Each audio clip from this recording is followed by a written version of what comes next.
The spotting pass.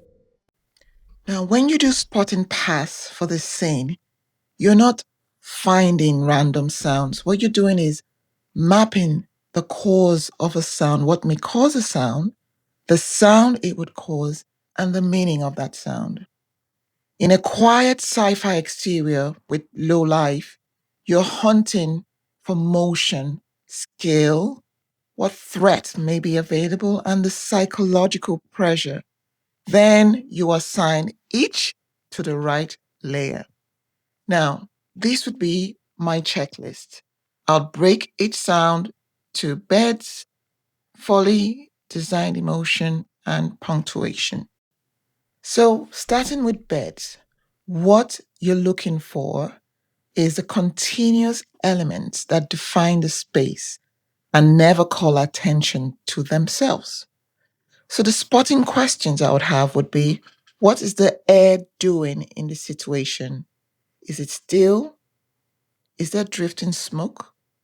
Is there dust shimmer? In this situation, what can we see?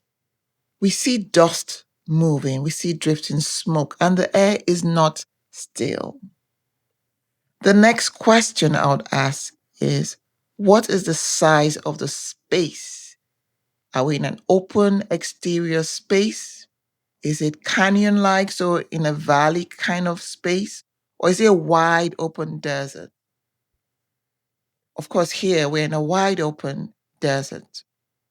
The next question will be, what off-screen world must be felt?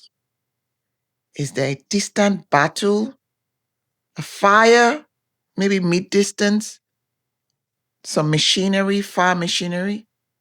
In this case, we have fire. There's a burning spaceship mid-distance from Riley and Alex.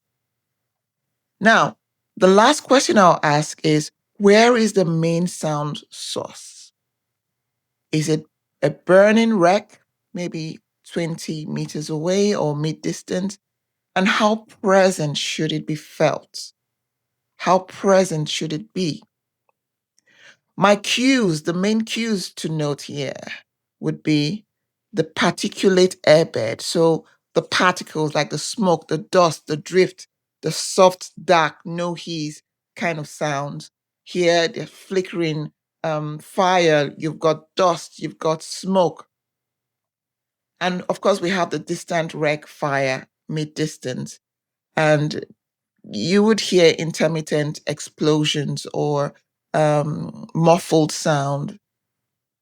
And then I would want to hear some distant rumble, felt, not heard maybe, which suggests the scale of the aftermath. So some low sub pressure. And finally, the occasional distant metal stress groan from the fire, and we'll space that out throughout the bed. So this is what I'll be looking for the bed layer. So what I would write down would be, in terms of the space, it's a wide exterior. It's a desert, right? Wide desert. Low life. We don't see any animals, so low life. We don't want to hear crickets or birds because they aren't there. And here there's air. It's smoky. It's dusty. There's a wreck, fire mid-distance, and the sub pressure is constant. Next, the foley.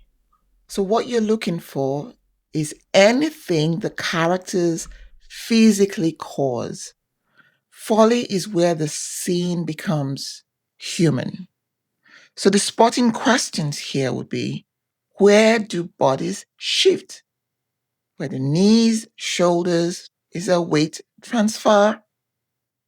The next question would be, what materials are in contact? So we can see that they are wearing armor plates, and there's sand, and they have some weapons. So are the armor plates rubbing against each other?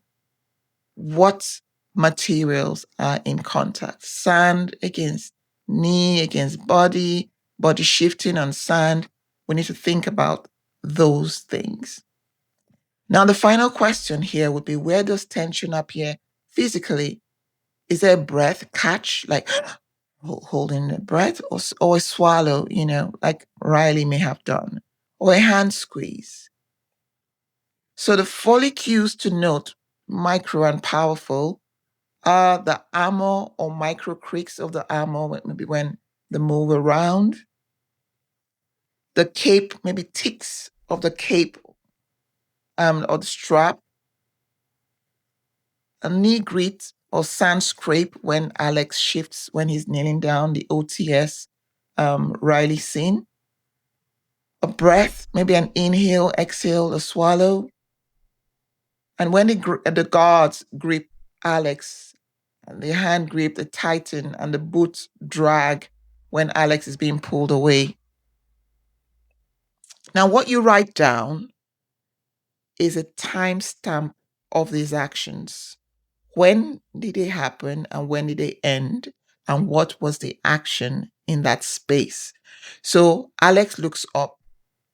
When did he look up? And he breathes. What time did he breathe? And you have the collar creak. When did that happen? Riley nods. What time did that happen? Perhaps there's a strap tick. When did that happen? So these are the things you need to write down for the Foley.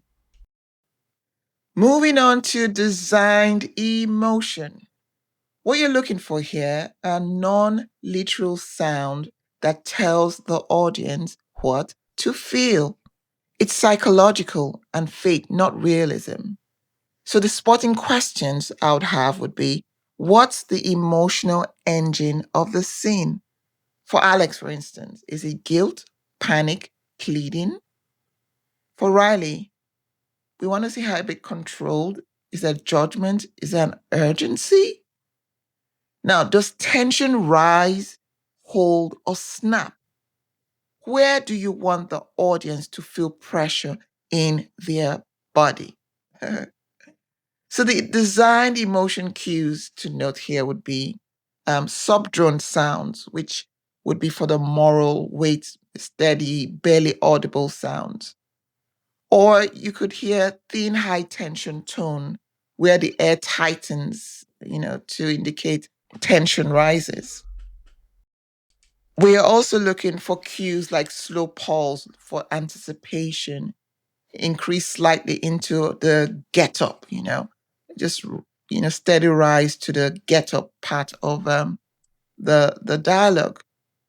And then some negative space, intentional dips before key lines, silence, silence is part of soundscaping, is a very powerful part of soundscaping.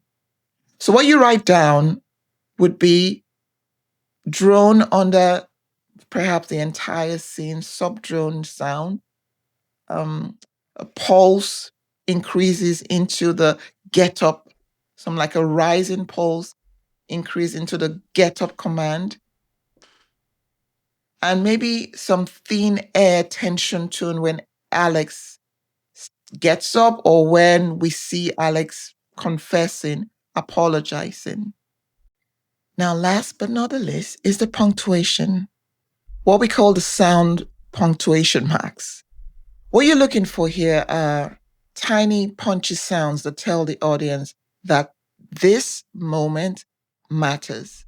Think of them like sound exclamation marks or commas or full stops that make a line hit harder and make movement feel real. So the spotting questions I would ask here would be, which words are the sort of mic drop words that must land? Where does a scene shift or snap into a new feeling? What small movements deserve a little sound accent to make them feel sharp? For instance, when Riley says, get up, or you burned everything down, maybe a tiny sting. So the punctuation hits for this scene would be, like I said, on you burned everything down, a tiny sting, or a quick, sharp sound, or a hard cut in the tension tone. We could also add something in the including you, maybe a small low hit or a drop to near silence. Because, like I said, silence is really powerful. We could also add a punctuation at the get up, a tight, maybe impact or a whoosh in sort of sound. So what you would write down would be tiny sting, and you need to timestamp this. Tiny sting on burned everything down, for instance. Drop out or a low hit on including you, or an impact or whoosh in on the get up, and a whoosh in or so on the when he's been dragged away. Now, once your spotting pass is done, you've basically created a blueprint for your entire soundscape. So take every note you've made for the bird's folly, designed emotion, and punctuation. Ensure they all are timestamped. Download the guide below.